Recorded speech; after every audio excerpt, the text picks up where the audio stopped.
Hello and welcome to a not so awesome review, and today we're looking at the NECA Crash Bandicoot Action figure, and I gotta be honest, this guy is probably one of my favorite figures that has come out so far this year. Uh, I was a little apprehensive at first to get him, but I couldn't help but pick him up when I saw him at the store, and I am glad I did, because it's Crash Bandicoot. I would have loved to have this as a child. This is amazing. Of anyone who grew up with the PlayStation 1, it's so good to have this figure. I love it. Yeah, so let's just get into it. First things first, he does come in blister packaging, as you guys saw in the beginning of this video, and that's kind of a disappointment in the sense that if you are a collector who likes to open their stuff but keep the box and put it back in the box like me, it's not really gonna happen. I mean, you can kind of cut the box strategically so you can put it back in, but it's not gonna be the same. You know what I mean? Not as like a cardboard box or anything like that.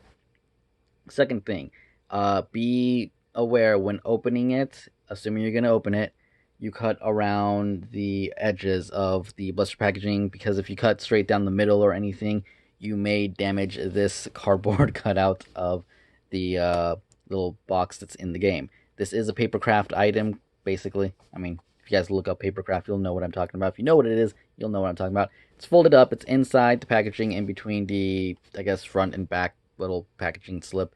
And yeah, you just fold it out, put it together, and it's cool. It's to scale. It's awesome. I have nothing else to say there other than it's a really cool extra to have with him.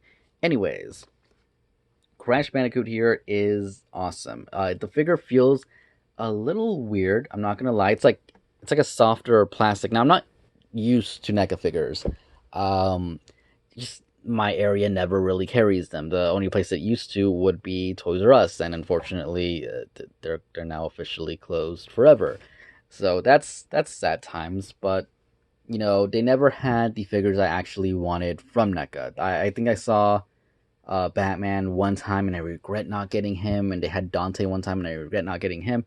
They never had the Nathan Drake figure or any of that. So I've never really picked up any NECA figures. There's always been some I've been thinking of, but just never pulled the trigger until now. And I am happy I got him because he looks amazing.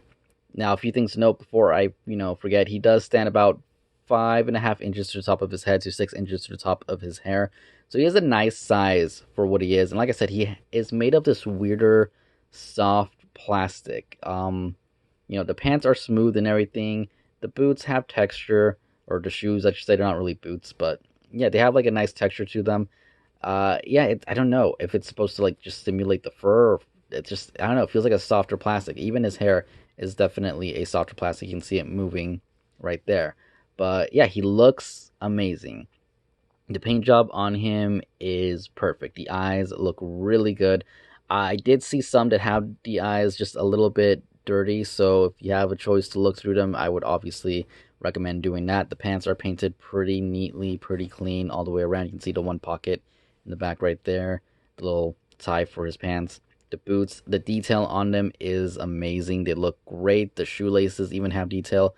So the shoes, I called them boots again. The shoes look really good. You can see the socks on his feet. The gloves on his hand look awesome. I love it. You can see it looks like stitching around the edges here. So NECA did a really good job with the detail on this figure. The only things that you can see that's kind of lacking that I can forgive, because, well, I would expect, not to have that kind of added detail, would be a little bit weird, is on the joints here, it is smooth, and on the joints up here, it is smooth. So it's lacking the detail of the fur, I guess, but they're the right color, so they look good. And like I said, the coloring on him, the different shades of orange and yellow look amazing. His face, his teeth, his tongue, the blacked outness of his mouth and everything.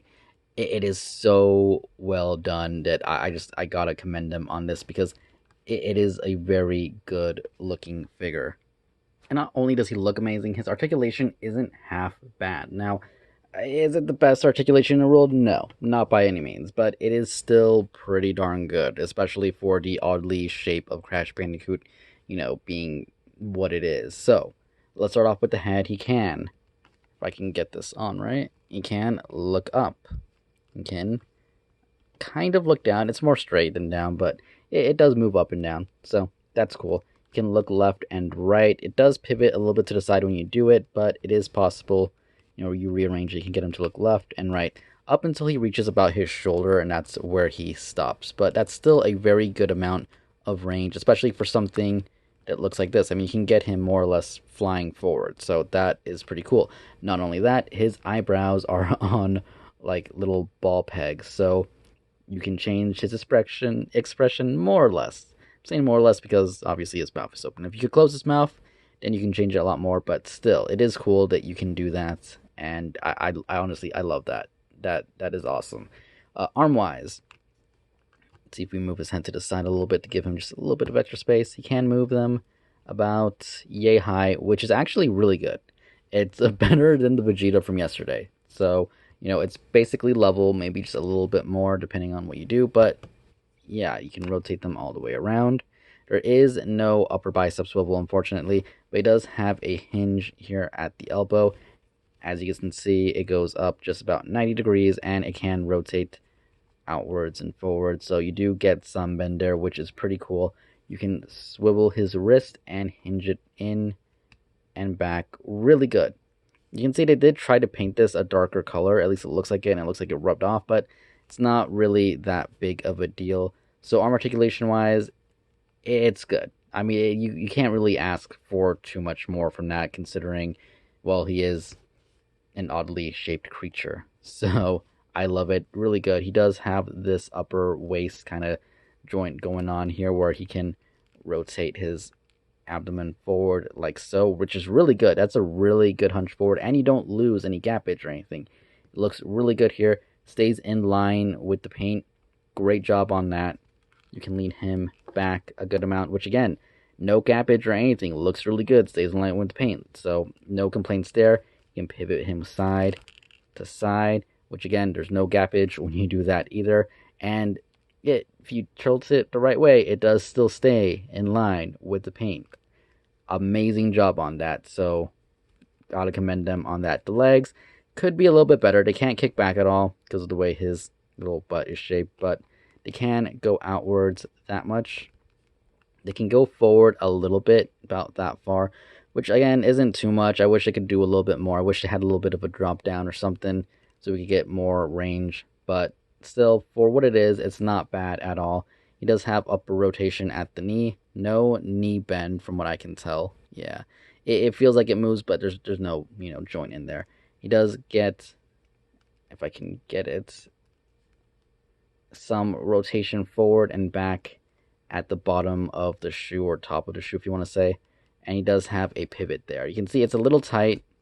I'm trying to move it, and I'm moving mostly the leg, but it's there. So they did add that, and the fact that there's a slight ankle pivot, as you guys can see, is awesome. So you can get him into some pretty decent poses, which I love. I honestly, it is a really good figure. NECA, definitely knocked it out of the park with this guy. I love it. No complaints. Like I said, the plastic does feel weird. It feels a little bit soft. I'm hoping that's not a bad thing. I'm hoping it doesn't mean it breaks or nothing easy, but it's such a good figure that I highly recommend it. Anyways, let's move on to some size comparisons and wrap this video up. So just for a quick size comparison, here he is right next to the Marvel Legends Spider-Man. And for another quick size reference, here he is next to the Super Saiyan God Goku figure art figure. And lastly, for your video game mascot comparison, here he is next to an X figure arts Mario and a Halo Master Chief action figure by Mattel. And I really wish I had a Sonic figure right now, because that would be the ultimate quadruple foro. I don't know what the right term for that would be. I guess you could argue Master Chief isn't the mascot for Xbox, but I mean, let's face it, he's basically the mascot for Xbox. Obviously, Mario for Nintendo. Sony used to be Crash Bandicoot, and I don't even know if they have anything now. Do they have anything now? Is there anything? I don't know, but Crash Bandicoot, I mean, it is great to see like his video games being remastered and coming to not just PlayStation 4, but Switch and everything like that, which I'm excited to get hopefully pretty soon. I'm pretty sure it's already out as of today, but I want it. Now I'm saying as of today, as me recording this, it's obviously Saturday while you're watching this, but anyways, or maybe it's another day. It could be a year from now. I don't know. But anyways, they do look good together. Moving on. So is this figure worth it? My answer would be 100% yes. At $20, I highly recommend this Crash Bandicoot figure. Like I said, the only downside is that the doesn't come in a resealable box. That's really my only big complaint. I mean, I do wish his legs had slightly better articulation, but again, for the fact that he's an anthropomorphic animal, is that the right way to say that? I doubt it, but it's forgivable that he doesn't have perfect knees or anything like that. His arm articulation is good. His head, his upper waist, everything I think was done really well. The paint job, like I said, is spot on. It is a great figure through and through. I highly recommend it. If you grew up on PlayStation, this is a figure you're probably going to want to get. Like I said, just be careful if you're gonna open yours to not cut down the middle of the bag. I don't know anybody who does that. In case you are one of those people, just remember there is a cardboard box that it comes with as a little bit of a bonus. And yeah, not much else to say here other than I hope you guys enjoyed the review. If you did, hit the like button, comment down below, subscribe for more, and I will see you later. Thank you for watching. Goodbye.